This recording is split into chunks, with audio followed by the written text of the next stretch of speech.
Greetings, you happily miserable accursed. It's Herle here, reminding you that in 1977, Meatloaf, one of Scott's favorite artists, Meatloaf, poured it on, and then he goddamn poured it out, singing 2 out of 3 ain't bad. Well, I'm sticking to that theory. Jordan Leichnitz is holidaying on Quebec's North Shore this week with her adorable family and presumably one extraordinarily large frog that they've brought with them.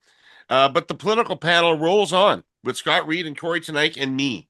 So 3 out of 4 ain't bad, although I know I rarely count anymore in this show. Would you offer him your anger? Jesus. I fucking love Meatloaf. Jim Steinman. God, I love him. I love him. I love him. I love the operatic garbage of his lyrics. They're fantastic. Yeah.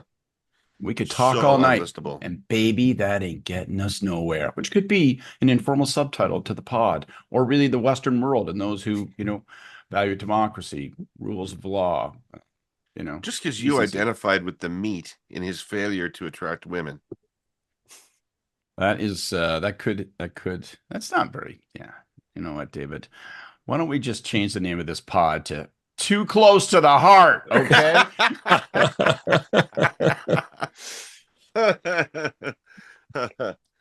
Oh, hey, Kory, you were up at the shindig in Huntsville with all the... I was. Yeah, how was that? Was crowded. There were a lot of people up there. I went up for the reception. What happened? So this is a political show for insiders. Okay. What happens? So they had a COF meeting, Council of Federation, all the bigwigs there, the premiers and everybody there. And then they have a party. And who comes to the party?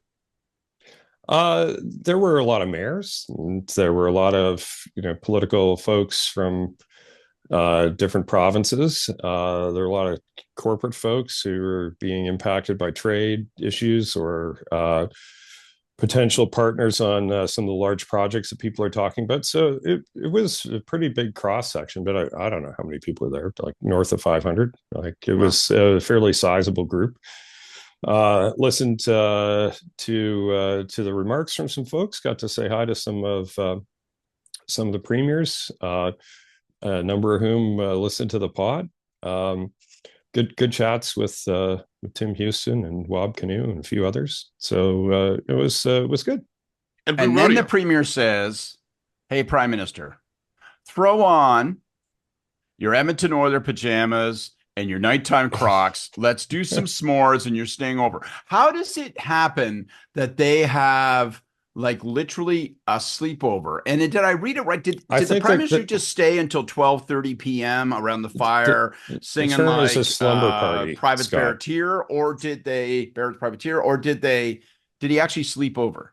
Well, I'm not. I wasn't there. I wasn't invited. For security purposes, you're not permitted to discuss the arrangements. I was not invited to the slumber party, so I can't dish on what went on there other than what the premier said publicly. So, yeah. But look, I think it's what I say the overall vibe is people getting along really well. Like it was, I think, striking.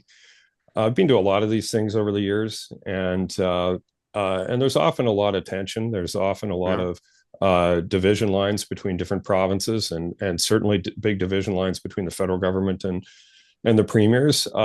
It was unusual that the Prime Minister came. Like it's normally this is the forum where the provinces get their list of grievances and then mail it to the garbage can in Ottawa. So to have the Prime Minister, volunteer to be there, I think was notable in being very different from the COF meetings I've been to in the past.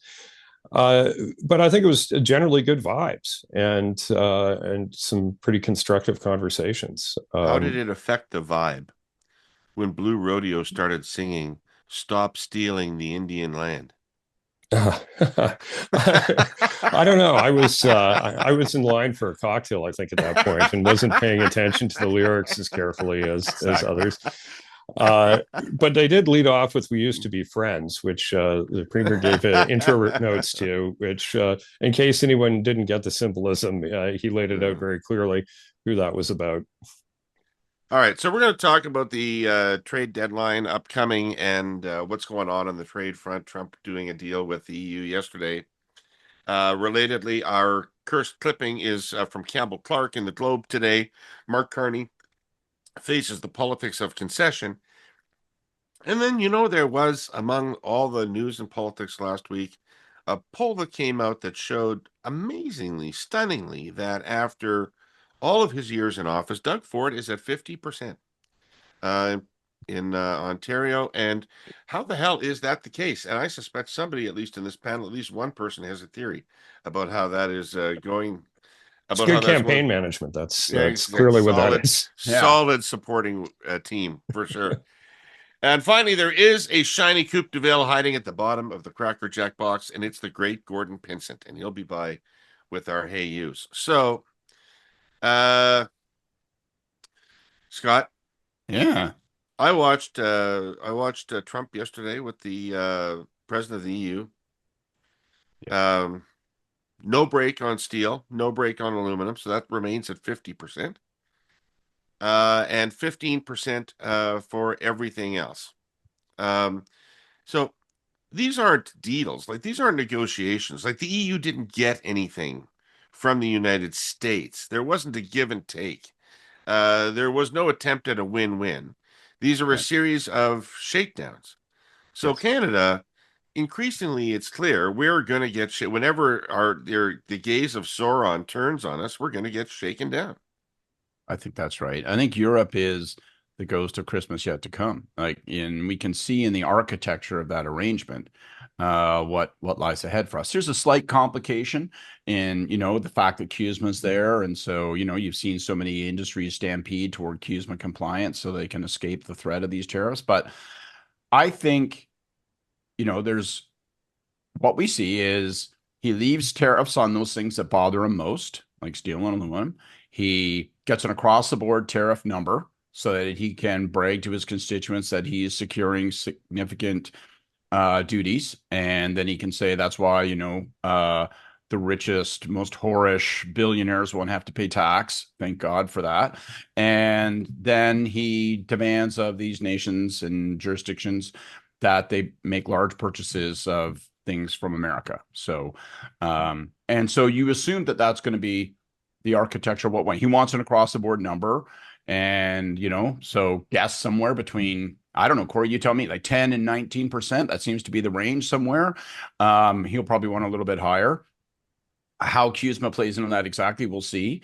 And then he'll, and I assume we're willing to agree to buy anything at this point. Military equipment, whatever, like, Gracie Abrams merch, whatever the fuck Trump says, right? Like, just whatever, get off our back, So I assume that that's what the deal will be, but it's going to be hard to present it as a win. But here's, I think, the critical factor, and this really complicates the politics of it. I think the challenge the prime minister has right now is that people are evaluating the potential of a bad deal like the EU against the status quo. And I don't know that the status quo is available. I think what's difficult for the prime minister is that we have to fear that he will just ignore CUSMA. If he doesn't get a deal, if we say, Mr. President, he'd be like, oh, I feel snubbed now, and I'm going to punish you.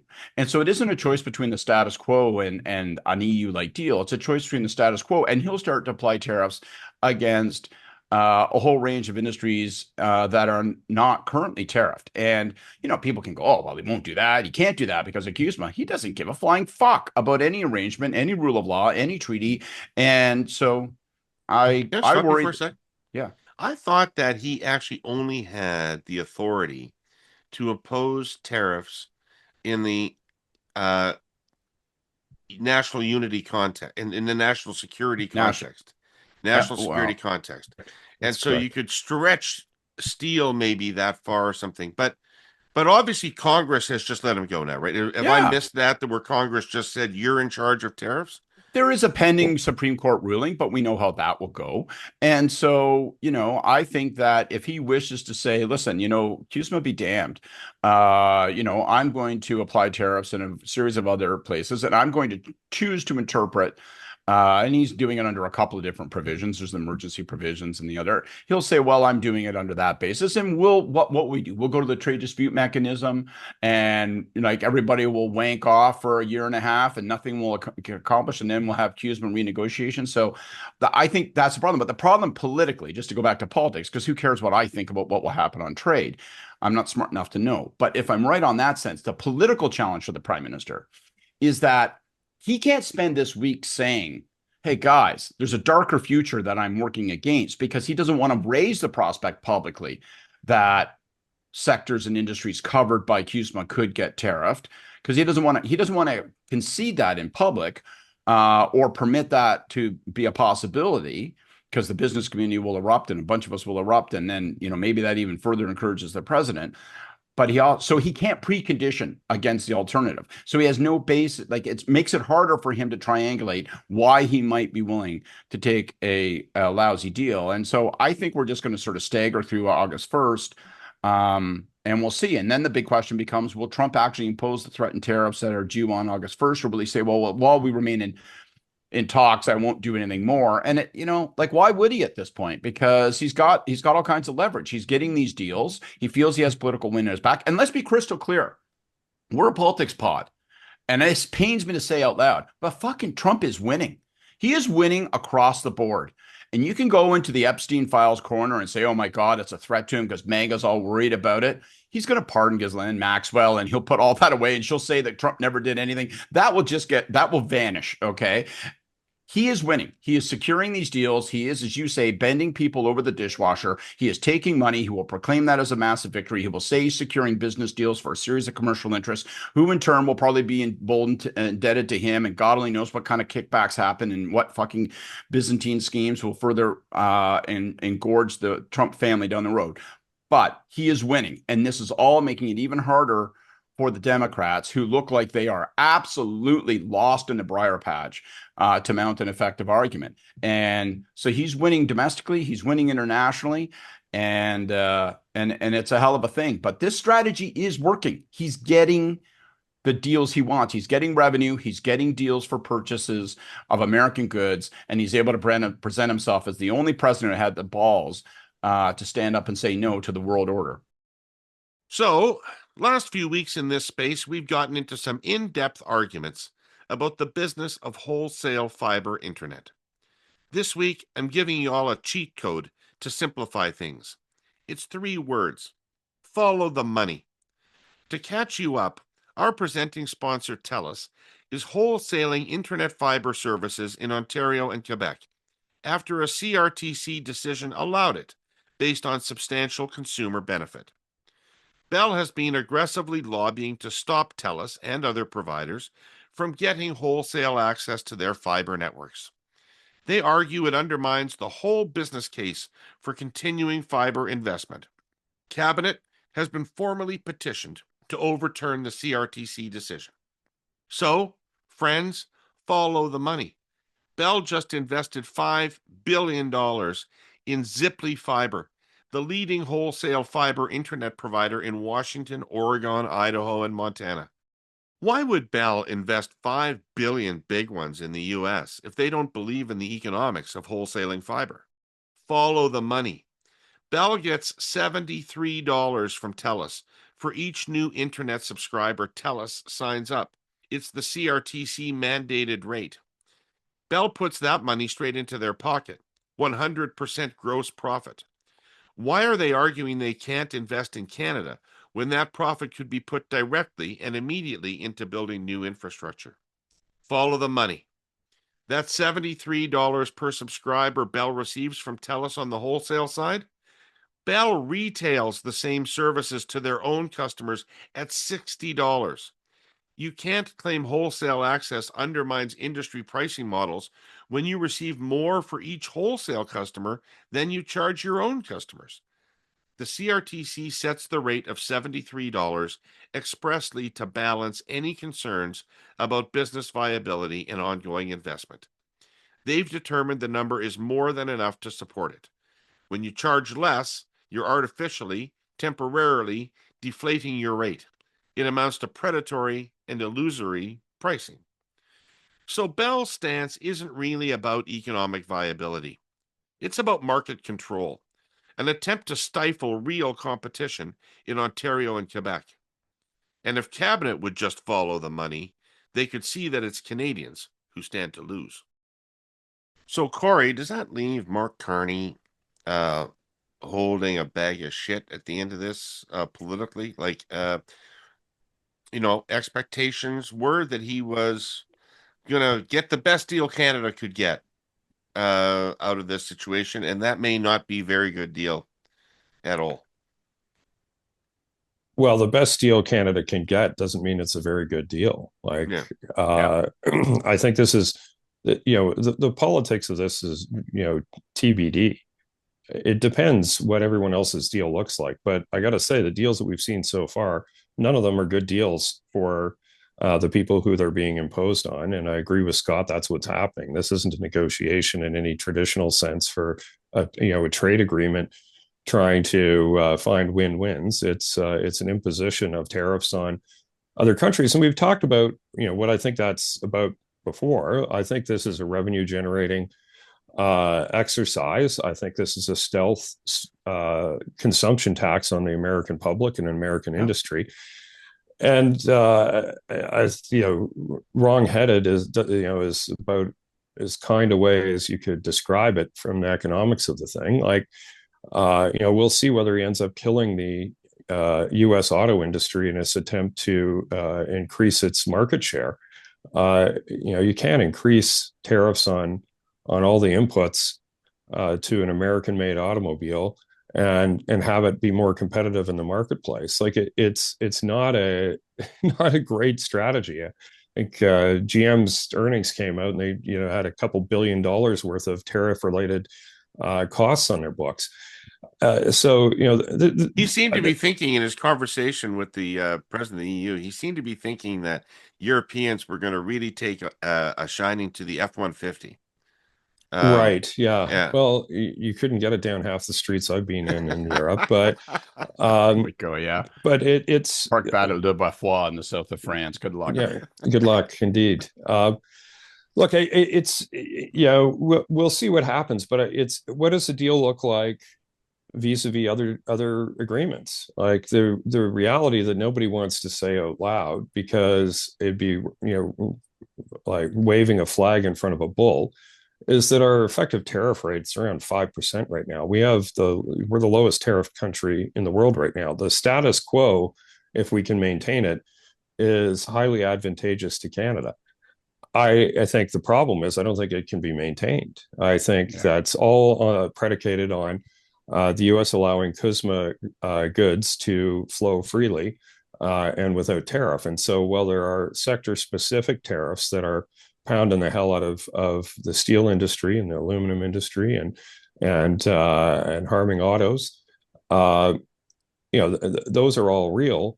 But in terms of across the board tariffs, we're not facing them right now. And so, agreeing to that is going to make life in Canada immeasurably worse. We're probably slipping into a recession here as a result of this stuff.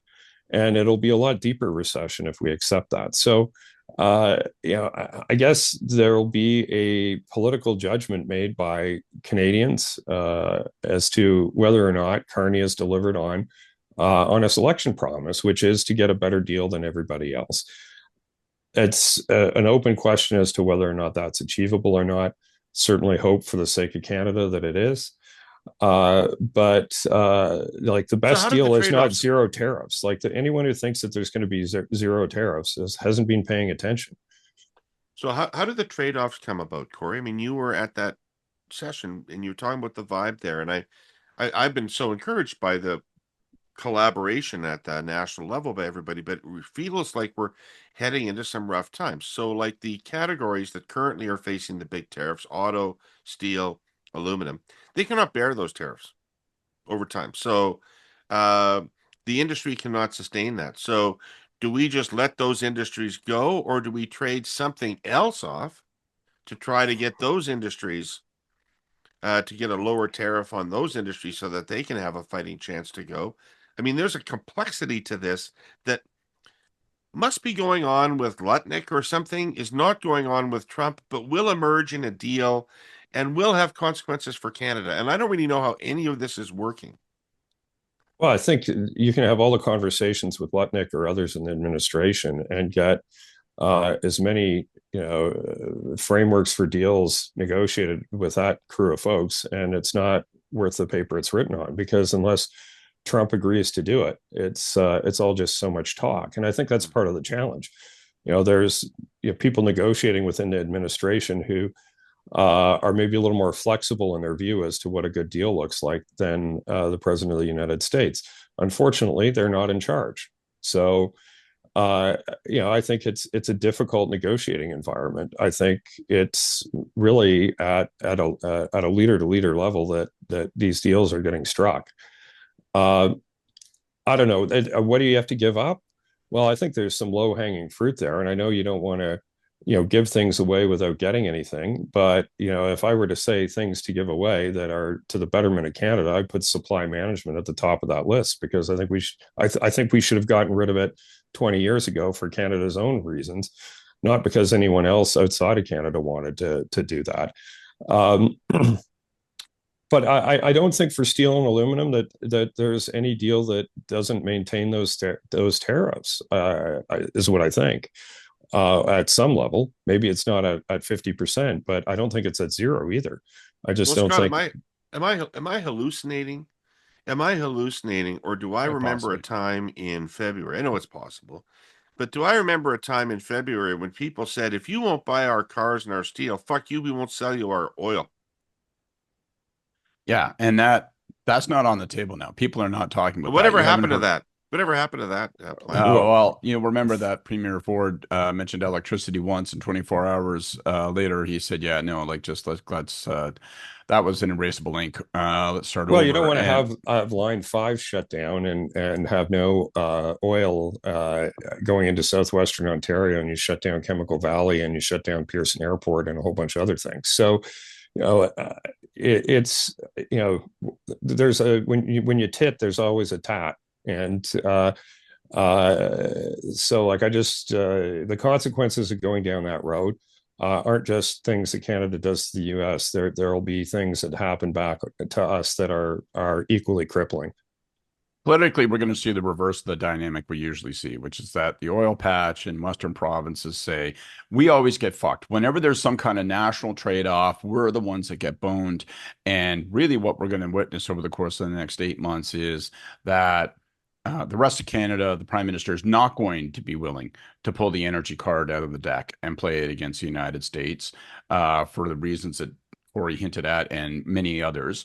And so you'll find steel and aluminum, maybe pharmaceuticals, other industries are going to start to say that are largely Central Canadian based are going to say, wait a minute, we're taking it in the teeth now, and we're not even willing to rattle our energy saber. What the Christ is going on? It's going to be an unusual political dynamic, but I think it's inevitable. What do I think is going to happen with the steel and aluminum industry? I think we're going to see this thing move in phases. We'll currently drift through August 1st. We don't get a deal. It's going to be increasingly obvious, if it is not plainly motherfuckingly obvious already, that there's not going to be a reprieve for those industries. So we're going to be talking about prime ministers and premiers are going to be going to Algoma, going to the Sioux. They're going to be going to, Hamilton. Parts of Quebec, Hamilton, and they're going to be saying, listen, here's what the support's going to be. We're going to put in some income supports. We're going to put in training supports. We're going to change some EI rules. You're going to see those kinds of announcements to say, we've got your back.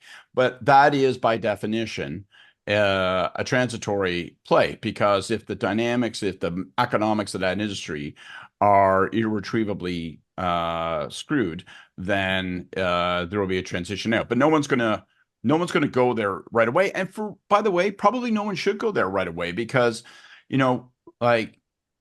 who knows how the world unfolds? And we have accused him of renegotiation, and Christ only knows what pops into Trump's head and how things may reform and how his priorities may resettle. So you don't want to shutter the steel industry just because of what he said on Tuesday, when a week from Wednesday, everything could change again. And so I think, it'll be keep them on life support for as long as we can, do everything we can to support those people in those communities in that industry, and fight through. But the concern for the Canadian business community, and a lot of people are whispering, I think, to the Prime Minister now, don't be short-sighted. Like, just take a bad deal, take a bad deal. But the problem is, as Kory says, if you take an across-the-board tariff, right, steel and aluminum, right, could be the future of a bunch of industries, and the comforting blanket and protection of CUSMA could be vanished, and we can't signal our interest in surrendering that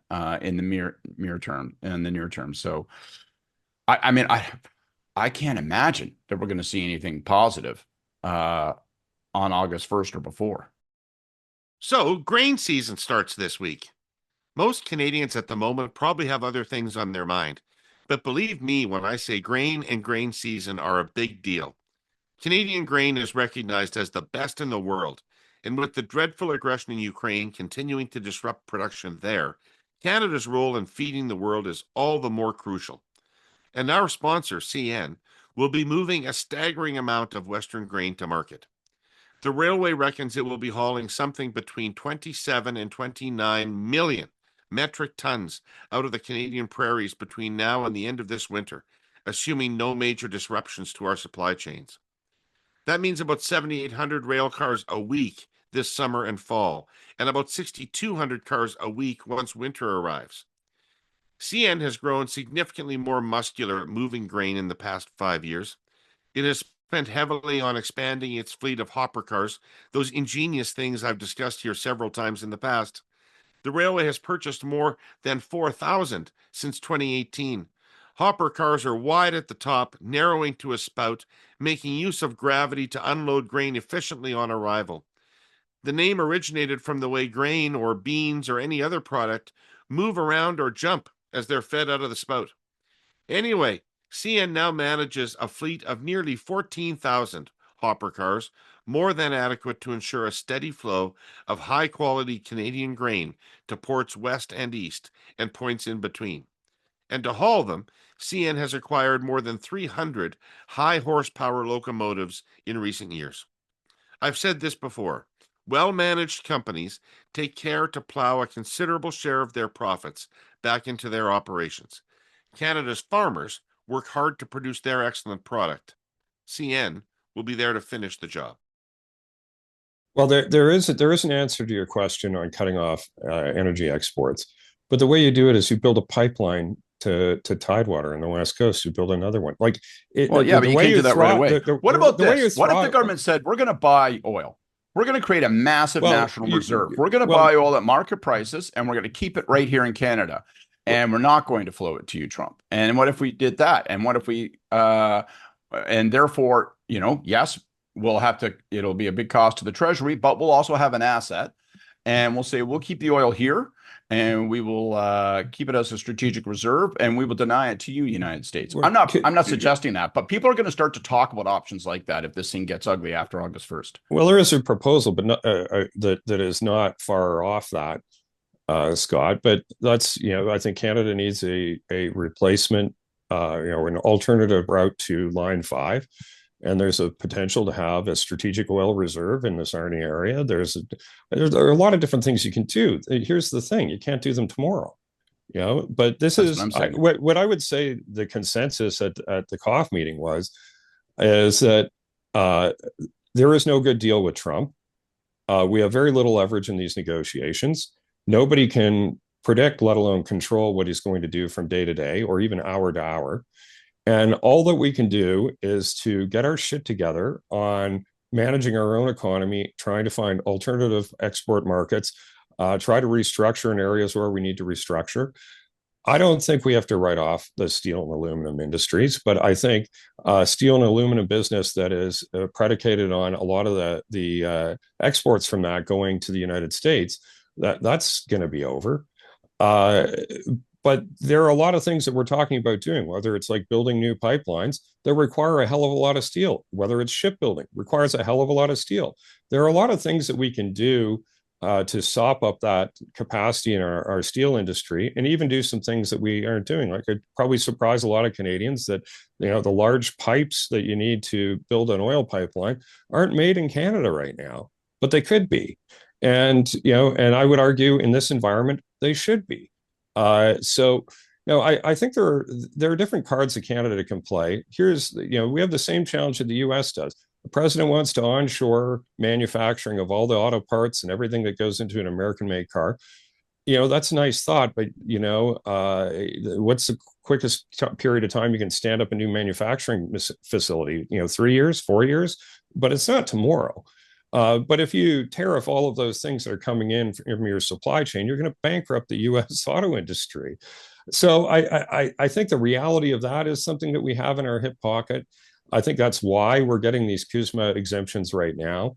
I think they're likely to continue for some time, but we'll see. I think he'll threaten to pull them all the time, which he has.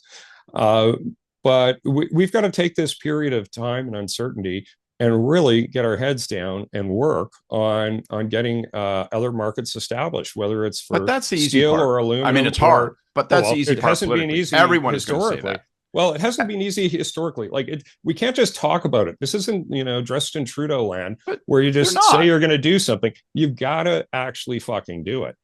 And that's what we're doing right now. But that's an all inside Canada thing. It's, can we consult in a meaningful way with First Nations and get some agreements?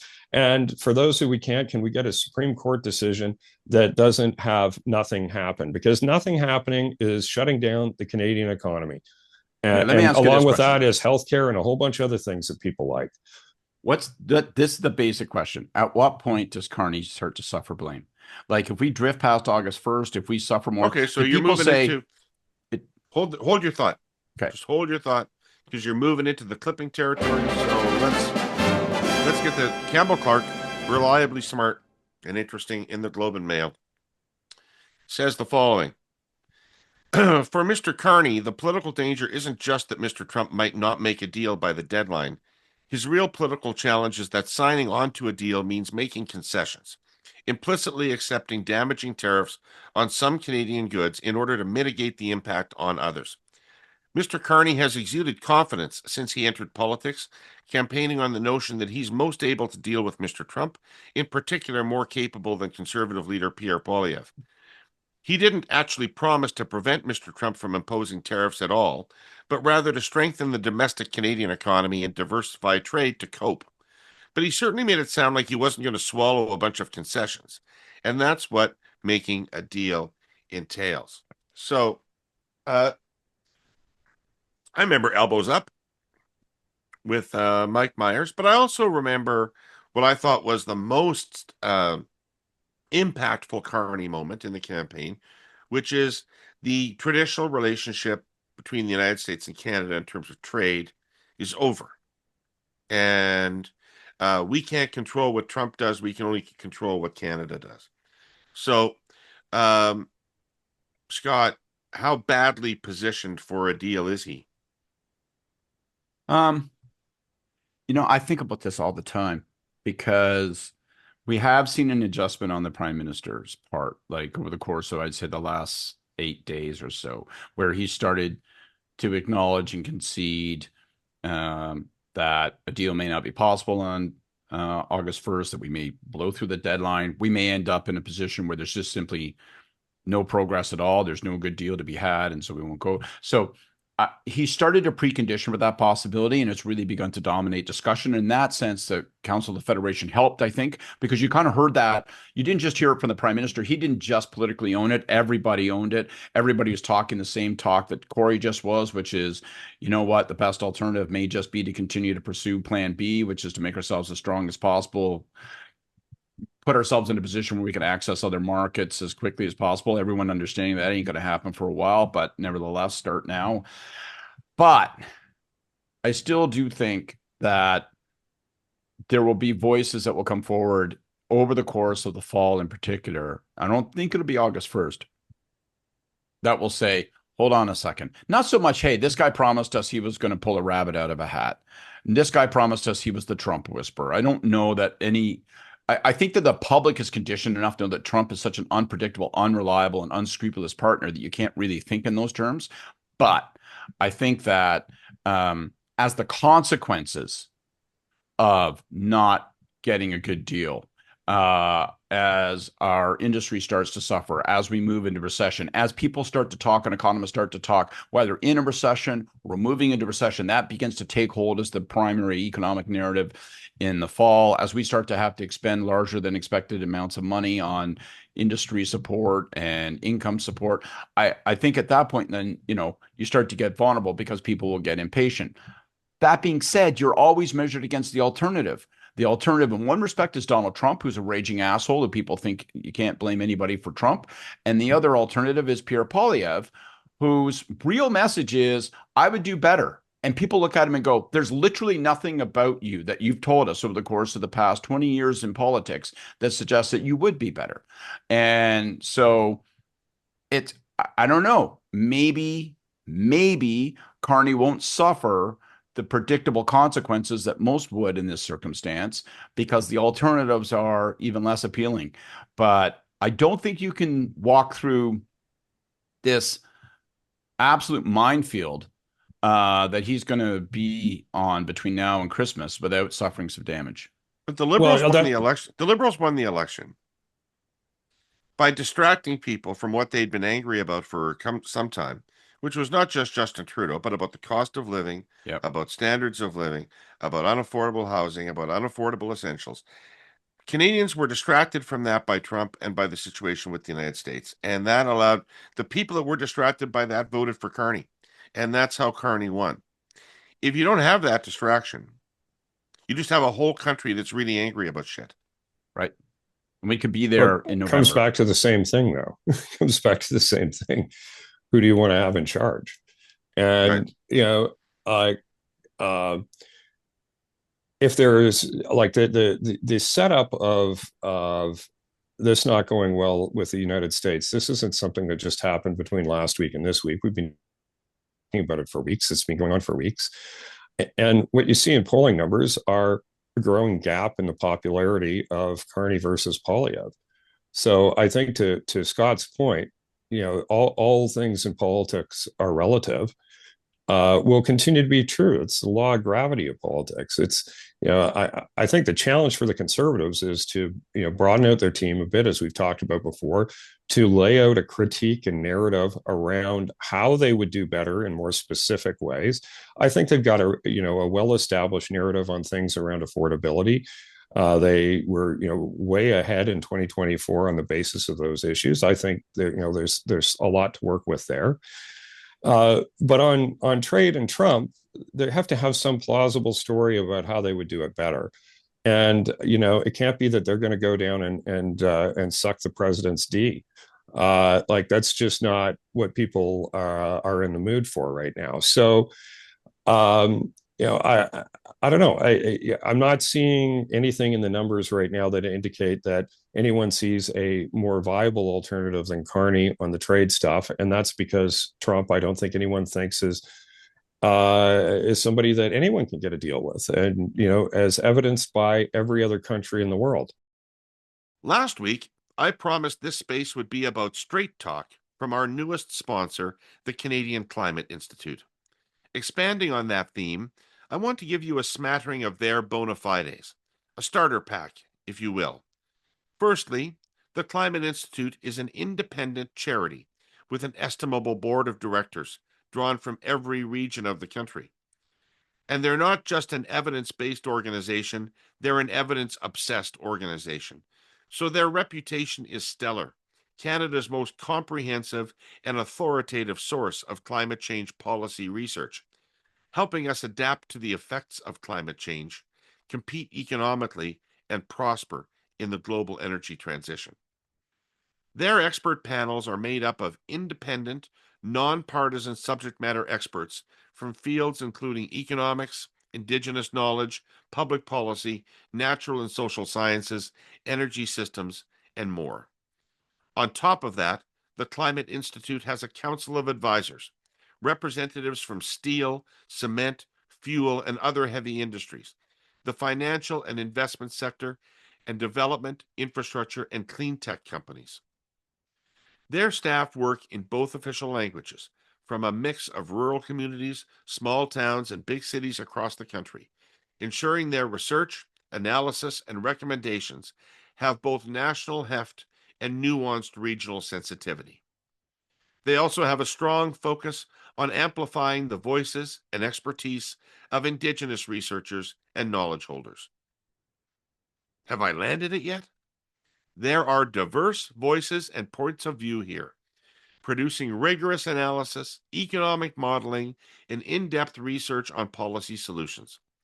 All of which takes us back to the bona fides. Scope, nonpartisanship, and documentary evidence is baked into everything the Institute does, every report they write, every piece of advice they provide. More next week. Can I take 1 second on what Polievre might do if he was inclined? Because I do think, like, one thing that I think would be a mistake. I mean, Kory outlines one big mistake, right? Which is like, oh, well, let's just kiss Trump's ass, and nobody is going to be for that. And to be fair, Polievre has never signaled that, right? So I don't think that that's going to be his play, and I don't think it should be his play. But neither do I think that he's going to get anywhere as long as his prescription is the same prescription he's been peddling under 2 or 3 other economic circumstances. Like if he says, look, the plan is lower corporate tax rates, lower personal tax rates, and let the private sector, grow a thousand flowers. I don't think people go, but you said that when the economy was strong. You said that when we were facing an affordability crisis. You said that during COVID, and you say that now in the face of a trade crisis. So that isn't a plan. That's just your song sheet that you sing no matter like what season it is. But that's, I think, largely true, though. It has the benefit of being true. Here's the challenge with it. It's not really different than what any of the premiers are saying or what Carney is saying. Right. Like, so, I think everyone's basically on the same message track. Part of how Carney won is presenting the conservative policy platform, which takes me to what I was going to suggest, but without the asshole. But this is what I was going to suggest. I don't disagree with you on that. Although I don't think he wants to sound like he's just being his same doctrinaire self, saying the same old, same old. Neither is he going to get far if he's just a faint echo of what everybody else is saying. His real problem is that he's off by himself. And I wonder if it would be smart for him to surround himself with people. Like, why isn't he holding, and I know he's running in a by-election and all that kind of stuff, but why not say, listen, you know what? I'm bringing together a council of economic advisors, some people that used to be in business, and get some unusual actors, not just people who are like the predictable regular suspects for either the Conservative Party or his particular brand of conservatism, but, get a few different kinds of people together. See that he's reaching out, soliciting opinion, talking about how he would handle things, saying we are in a minority parliament. I have to actually prepare to manage this crisis should it fall into my lap as well. And but you've got the premiers and Carney fucking eating s'mores together and drinking lemon gin and playing euchre until midnight, right? And then you got Polievre off by himself talking about the convoy verdict in Alberta. And so, if he can't say anything different, at least feel different, look different, surround himself with some reasonable people who look like they're experts. And there's no impulse to do that. And I think that's something that he should correct. Well, it's what we've talked about before. Is it Superman or is it the Avengers? Like, I think it needs to be the Avengers. He needs to broaden out the team. So I agree with that part of what you're saying.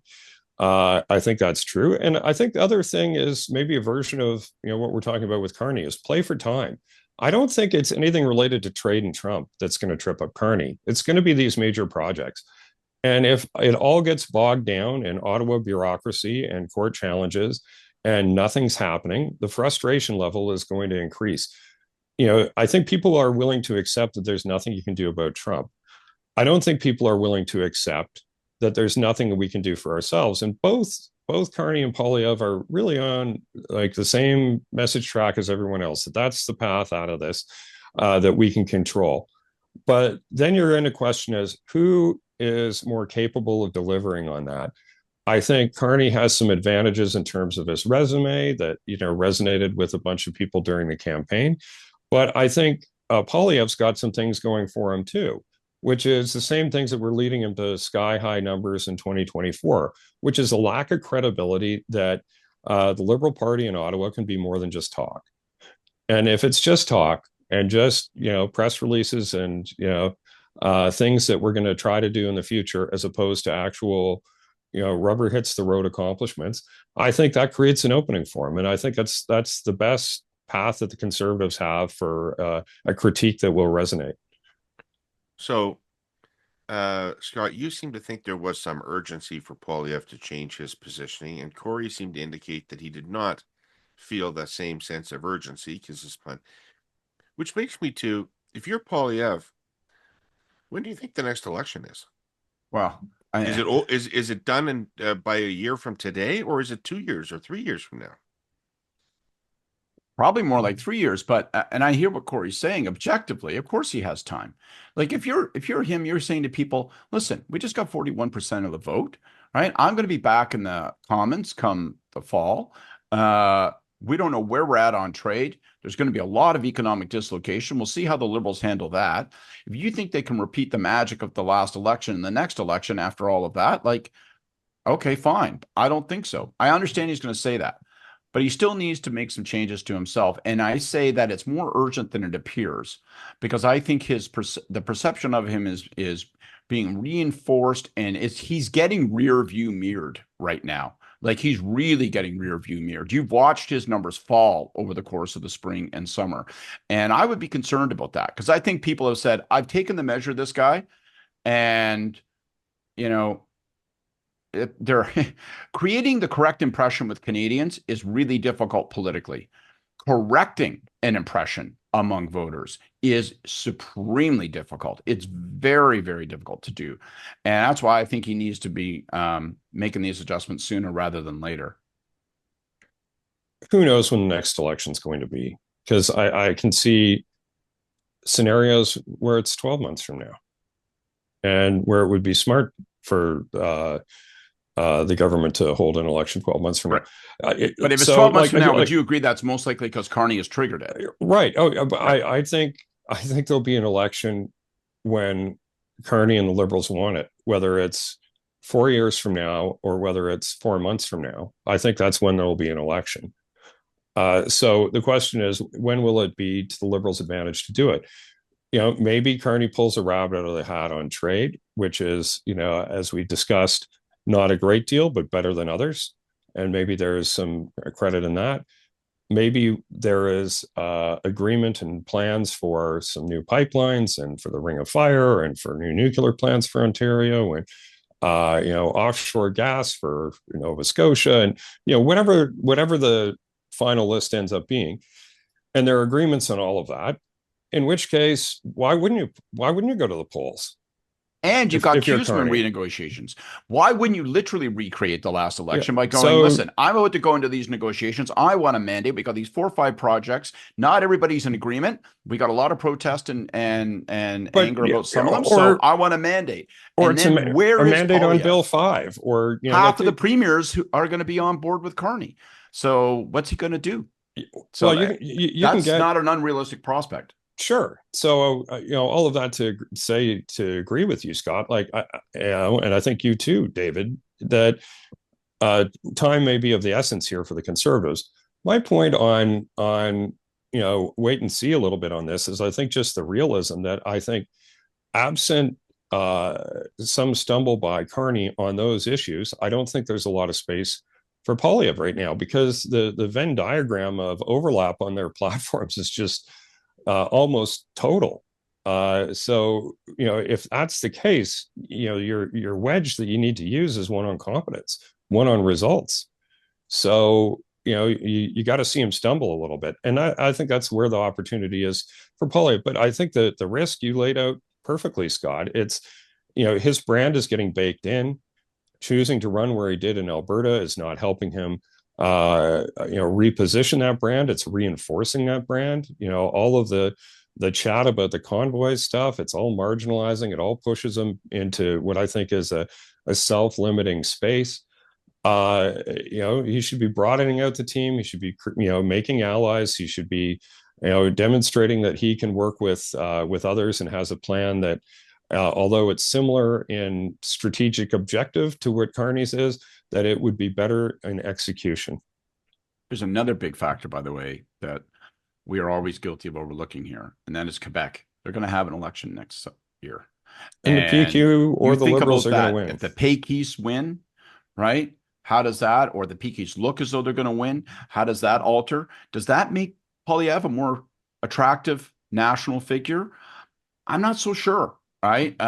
So I think, in fact, I'm certain it doesn't. So that's another factor. Sort of how do you weigh it in on that in terms of the federal scene? So I'd be anxious. All Sure. right. Let's flip this now from politicians that are struggling to get traction to a politician that has nothing but fucking traction. So I remember that when Doug Ford, before he was elected leader of the Progressive Conservatives in Ontario, was a controversial political figure. And there was a lot of body of opinion that he would not be successful in electoral politics because of his tone, his demeanor, his bull in a china shop, whatever approach it was. Almost lost the leadership to Christine Elliott, and uh, wasn't clear whether he was a strength or not in that first campaign for them. But here he is, 7 years later. After all the slings and arrows, after 7 years of Toronto Star runs at the government's record, um, he is at 50 percentage points, according to an Abacus poll last weekend. They would get 50% of the vote if an election were held today. And Kory, I suspect you've thought about this more than the rest of us have. So maybe you could just hold off for a second Sure. while Reid bloviates a little bit on what he thinks about the success of Doug Ford. Well, I think there's two obvious things about it. Three, maybe, I guess. One, built Ford tough, right? Like they've created a coalition that that really positions him as sort of middle class, like absolutely fits the 905 like a glove. And so you've got all of those things that should be traditional strengths for a conservative politician in Ontario. He has only reinforced and then started to methodically kind of push the boundaries out of it, right? So I think there's that. I think that he has the 50% right now is in part a reflection of how skillfully he's positioned himself and persistently and consistent he's been consistently positioning himself on this question of U.S. trade threats, what that means economically, but also sort of the picking up the frustration that people have. He has a license to say things and does every now and then that the prime minister can't, because the prime minister is the lead face with the United States. So he'll say the stuff that we all say when we're sitting around in a backyard with a beer in our hands going, why doesn't someone tell that guy to fuck off? Like you can kind of hear, Ford doesn't say that precisely, but that's what, like that's the coded message of what he's saying, he'll make a couple, like the other day he was at the microphone, made a couple joking jabs about Trump, so he does that. He captures the zeitgeist of where people are at on that stuff and all of that. And then the third thing, which I think is important and overlooked, nobody has made the case for change. Like there really just hasn't been a core and successful critique. You get the public service unions arguing. There are things that you could go after, but I just don't think anybody has successfully pursued them. The Liberals are now going to be spending at least a couple of months and maybe longer, depending on how things unfold, in intramural politics. The NDP have failed to get traction basically outside of the city of Toronto and public service unions. Obviously overperformed in terms of seat count and voter efficiency on election night, but beyond that, not much. So the case for change has not been forcefully made. And man, like as part of that, like Jesus H. Christ, when you're in the lead in Ontario politics, like you got CP24, the Toronto Star, and like Queen's Park Digest, like you got like fucking there's like he soaks up national news coverage on the trade war stuff, and local news is like, how does the opposition fit into that narrative? How do they fit into that? How do they get into that news hole? How do they get heard? How do they punch away? So it's so I think you put all those things together and just understanding where they're at and staying there and holding that ground firm, it's impressive. All right, Kory, what's the actual answer? Well, I agree with a number of things that Scott said, but you talked about what Ford's image was back in 2018, and I think you're correct in some of those assessments. But his image was really overshadowed by Rob Ford's image, and that helped him in some places, and was unhelpful in other places. But it was the inheriting of his brother's political persona, I think, back in 2018. And what you've seen subsequent to that is he sort of carved out his own image that is somewhat different and different than what people thought he was. And but I think he's been able to maintain some of the positive aspects of Rob Ford's image. So Scott talked about success in the 905 and some of the traditional areas where conservatives have to win to have a winning coalition in the province. But what the Ford brand has really added to the party, and you don't see this federally, and you didn't see it with other provincial PC party leaders, is the ability to rack up significant wins inside the 416, in Etobicoke, in North York, in Scarborough.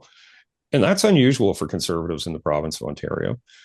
And further to that, he's been able to... That's an extension of Rob, wouldn't you say? I mean, Rob had success in Scarborough. I would. So that's where they've leveraged that and utilized it. Yeah, I think that's true. I think part of the brand that he's also been able to maintain and leverage, and I think it's completely genuine, is the here's my phone number, call me up. The ability to do retail politics in a way that that few have been able to accomplish. And maintain a connection with the public. He's the guy who'll, if your car's stuck in the snow, will get out a shovel and help dig you out. Like I think that sort of Ford sensibility is also something that was very much part of Rob Ford's brand, and he's been able to maintain. I think some of the high numbers right now that's clearly coming from the channeling what people are feeling around Trump. But I think it's also his management over the last year of the Council of Federation, the other premiers. I think he's done an exemplary job of helping to create consensus there. And just because Trump is out there doesn't mean that consensus is easy to achieve. We've talked in the past, there was a point when Alberta and Saskatchewan were off on a spur line going, in a totally different direction. And you've seen them, come back together. And I think maintaining that consensus is something that's positive. I think it's viewed positively in other parts of the country, as well as Doug is doing in Ontario. He's doing even better outside of Ontario. He's the most popular politician in Canada right now, and by far the most popular conservative. How is he skating past the underliers that should be making incumbents in trouble? The cost of living, troubles with the healthcare system, etc. Well, it's same as everything we were talking about earlier. These are relative comparisons. What is the alternative to your leadership? And then also, do you feel my pain? Are you actually working on the things that I think you should be working on? Do I think that you're acting in good faith? Are you trying to, build alliances and cooperate with other levels of government to accomplish these things? I think things like getting along well with Olivia Chow helps his brand. I think that's all part of it. The ability to work with Carney, that helps his brand. As much as some conservatives will be butthurt about him getting along, whether it was with the Trudeau government or whether it's with the Carney government. Those aren't shoulder voters that are saying that. That's people who are deep within the base of the conservative voting coalition that feel your job as a provincial conservative is to beat the shit out of everyone else in the country at every other level of government who isn't conservative, as opposed to work with them. That view is not shared across the board, I'm afraid to say. Have you and the Premier considered bringing in funding for faith-based schools? No. Could be a winner. Because I think that's something conservatives are looking for, right? And I would like to see you do that. Or stretch, or stretch go yourself. Or even like everything you're saying here you sound very comfortable, very stuck in place. I think you need to You need to take on something new. Right. Yeah. Yeah. No, thank you. So anyway, I think like, look, getting along with people more popular with a lot of the public than fighting with them. Trying to build consensus, trying to focus on what the big issues that the public sees out there. Those things are all popular like that. I don't think it's so mysterious why he's doing well. Right. Yeah. Well, and also, the other thing is like, what are the other guys doing? And I don't think the failure there is the media environment. What are the liberals doing? They're having an intramural war on leadership right now. Like that's what they're doing. So insofar as they're getting any news coverage right now, it's a civil war. And NDP, I think Marit Stiles has got a lot of game in some ways in terms of communications, but God, they can't get a headline for love or money. No, and they're disappearing provincially in the same way that they're disappearing federally. It's going to be interesting. Who must pick up the paper, look at that 50% number, and think to himself, Jesus Christ, Patrick Brown. Oh, and yeah, he's the mayor, but he's up there, and every once in a while he'd be talking about car thefts and stuff. But he must be thinking to himself, Jesus Christ, man, that night I got thrown down the back stairs at Queen's Park, and I looked around and said, "Where are my friends?" And there was just a deafening silence. Like, holy smokes. He must look at that and think, fuck, how did I get hit by that train? Yeah. Well, there's stories there to be weaseled out over beer, I'm sure, over time. All right, let's get to our hayus. Ladies and gentlemen, please return to your seats. The hayus are about to begin. I hinted at this earlier. I'll be short, but Jesus Christ, I know I sound like a broken record, and we all do to a certain degree. But Pierre Polievre last week, this Tamara Lynch Barber hearing, it's been kicked off to the fall now. But no one was looking for him to come out and proactively comment. And, I hear people defending him because his argument basically, he says, how is this justice? With the Crown is seeking 7 years against Lynch. And, meanwhile, murderers are running free across the sea. Well, okay. All right. Like, first of all, it's not a relative thing. Okay. Like, I mean, these guys are found guilty. And if you want to return to literally the scene of the crime, and if you think that's good politics for you in terms of correcting what didn't happen for you on election night federally, like, just keep this up. Like, I don't get it, man. And like, if you don't own the convoy vote, who does? And I know you're running in Alberta and all that kind of stuff, but you know what? I just don't think that this is wise. And, it leads me to believe that, people can argue it's a strategy, but I think it's him. I think it's what he thinks. I think it's where he stands. I think there's an arrogance and a hubris behind it, which is, this is going to be in the news. Well, I'm going to put my flag to the mast on this once again. And I look at it, I shake my head, and I say, you know what? Those who can't bend tend to break. There we go. All right. Kory. Well, I'm going to throw mine to creators of South Park. He makes fun of me and gets away with it. Hey, Satan! I'll channel Jordan because she's not here. No notes. Everyone should go and watch the season opener for the 27th season of South Park. Great satire. The desert. Oh my God.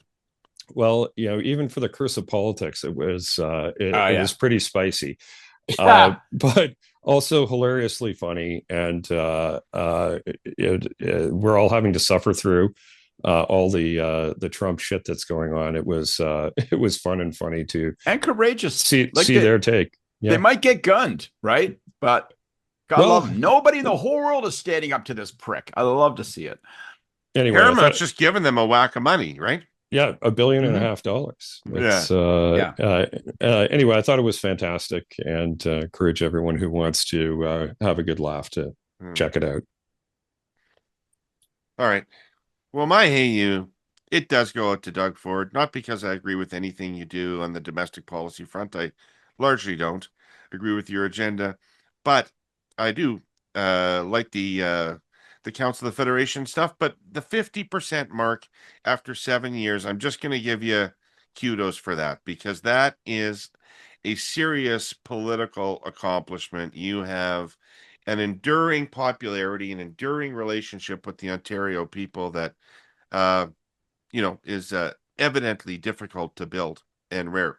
So congratulations for that. And I guess some of that spills over on you, Kory. So a little bit of a hey you to Kory Teneycke. And, and a lot of other people. Since we're partners in business, that never hurts. A little bit of that, respect. All right. Jordan will be back next week, and it'll all be better.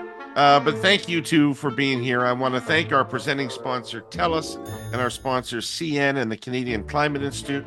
All you accursed out there who watched or listened to this, thanks for doing it. We will be back next week, and I think we will have Jordan, and we'll see you then. Take care of yourselves.